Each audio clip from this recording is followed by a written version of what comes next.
விருந்தோம்பல் எப்படி ஒரு தலைசிறந்த மாதவம் என்று அருணகிரிநாதர் கந்தர் அலங்காரம் பாடல் 51 நமக்கு சொல்லுகின்றார்.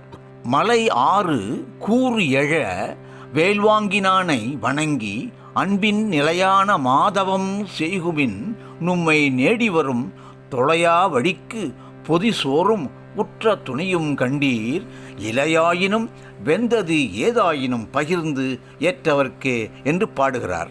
அன்பர்களே, இந்த பாடலில் அருணகிரிநாதர் முருக பக்தர்களை தானம் செய்ய ஆற்றுப்படுத்துகின்றார். இல்லை என்று ஒருவர் நம்மிடம் வந்து கேட்கின்ற பொழுது என்ன நம்மிடம் இருக்கின்றதோ அதை பகிர்ந்து அளிக்க சொல்கிறார். அது ஏதுவாயிருந்தாலும் சரி, ஒரு இலை உணவாயிருந்தாலும் சரி, வெந்த வேறு எந்த உணவாயினும் முருகனை வணங்கி கொடுத்தால் அது ஒரு மாதவம் செய்ததற்கு சமம் என்பதாக சொல்கிறார். அதாவது தானம் செய்வது தவம் செய்வதற்கு ஒப்பாகும் என்கிறார். இருப்பதை பகிர்ந்து கொடுக்கும் அந்த மனப்பான்மை கொண்டோர் நல்ல தவம் செய்கின்றார்கள் என்பதை நாம் உணர வேண்டும். சரி, ஏன் முருகனை வணங்கி பிறகு செய்ய வேண்டும்? முருகனை வணங்காமல் செய்தால் என்ன ஆகும் என்ற ஒரு கேள்வி வருகிறது அல்லவா?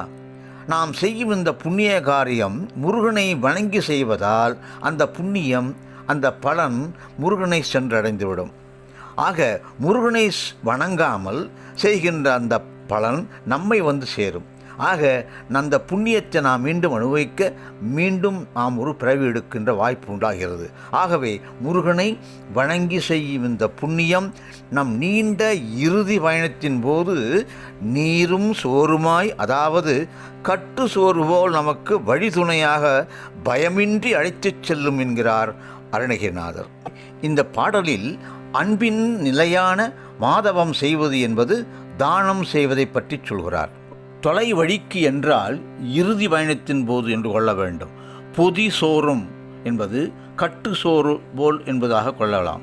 இலையாயினும் வெற்றிலை அல்லது கீரை வகை உணவு ஆகினும், வெந்தது ஏதாயினும் வெந்த உணவு எதுவாகிலும் என்று நாம் பொருளறிந்து கொண்டு அருணகிரிநாதர் இறுதியாக முருக பக்தர்களுக்கு என்ன சொல்கிறார் என்பதை காணலாம். அதாவது கிரௌஞ்சிய மலையை கூறிட்டு வழி தோன்றுமாறு செய்த வேலை தாங்கியுள்ள முருகனை வணங்கி நாம் வறியவர்களுக்கு இருப்பதை பகிர்ந்து, அது சிறிய அளவினா ஆனாலும் கூட கொடுத்து தானம் செய்வதால் நம் இறுதி வழிக்கு நாம் பயமில்லாமல் அந்த புண்ணியத்தின் துணை கொண்டு பசியின்றி பயணம் செய்ய முடியும் என்று உறுதியாக சொல்கிறார் அருணகிரிநாதர் என்று சொல்லி இந்த அளவிலே முடிக்கின்றேன். வெற்றிவேல் முருகா அரோகர.